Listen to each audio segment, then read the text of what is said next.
All right, a new survey of over 2,000 creatives shows something deeper than the usual AI debate. Not just a split in opinion type thing, but it's actually a growing divide in access, training, and who can actually afford to adopt AI tools. Let's get into it, boys. Shoutouts to Creative Blog for the article. Is AI creating a divide among creatives? Before we get into this, I would politely ask that you guys like and subscribe if you are tired of AI seeping into everything that you love. Here on this channel, I like to cover this stuff every single day, so if you guys are as tired of this junk as I am, be sure to stick around.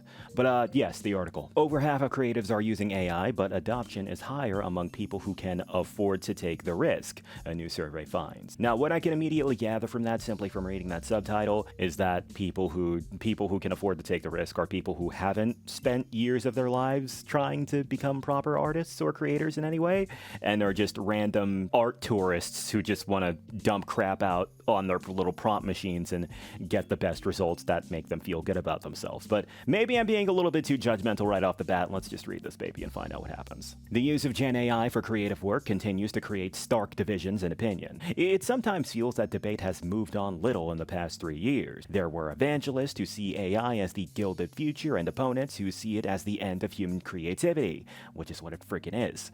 But could another kind of divide be emerging? Not of opinion, but of access and knowledge. The extent to which AI will change creative work is yet to become fully apparent, but a new documentary dives into the nuanced views of a wide range of creatives and finds interesting contrasts and contradictions. In a paper based on the research, Snap senior research fellow Joanna I'm not even going to try to pronounce that last name, and her team suggest that the key inequality question is therefore not only who will AI replace, but also who has time, trust, training, and work conditions to make AI useful. And yeah, that actually is something that I don't think many people have considered, especially me.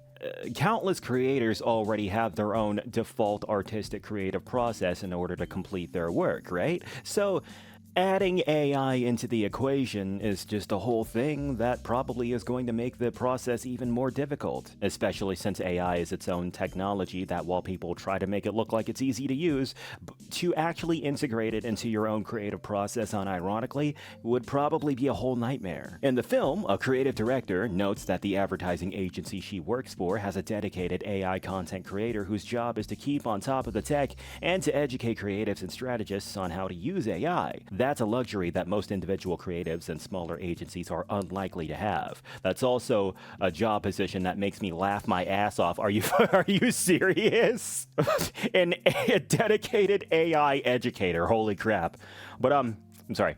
Concerns around copyright and IP remain one of the biggest issues for many of those interviewed. Visual artists, such as illustrators, are notably more circumspect than other types of creators, both out of the frustration with tech companies profiting unfairly from their work to philosophical issues around the meaning of their art. The two most common arguments that us artists like to put out there because they're pretty goddamn important. Interestingly, the interviewees who work in performing arts such as theater and music are hopeful that the rise of AI in other fields of art could be a boon for live entertainment as people seek out the new art forms that they can still be sure offers a human-created experience. Alright, that about wraps up the article, and I gotta say, to me, this article makes one thing very clear, and I feel like that is that AI is not just like dividing creatives by opinion, it's dividing them by actual resources on top of that. Like those that have the time, the training, and support can experiment with this crap safely, but it's the freaking art scene. How many people have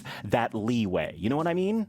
What is happening to everyone else? The 99% of people who don't have the time for that, or resources to expend for that.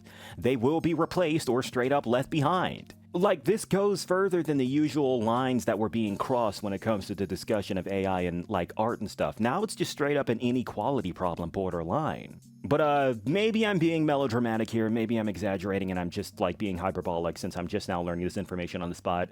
I don't know. You tell me, boys. These are my thoughts. What are y'all's? Whatever yours are, just let me know in the comment section, okay? But past that, this is Jack Talks Back, signing out. You guys have a good one.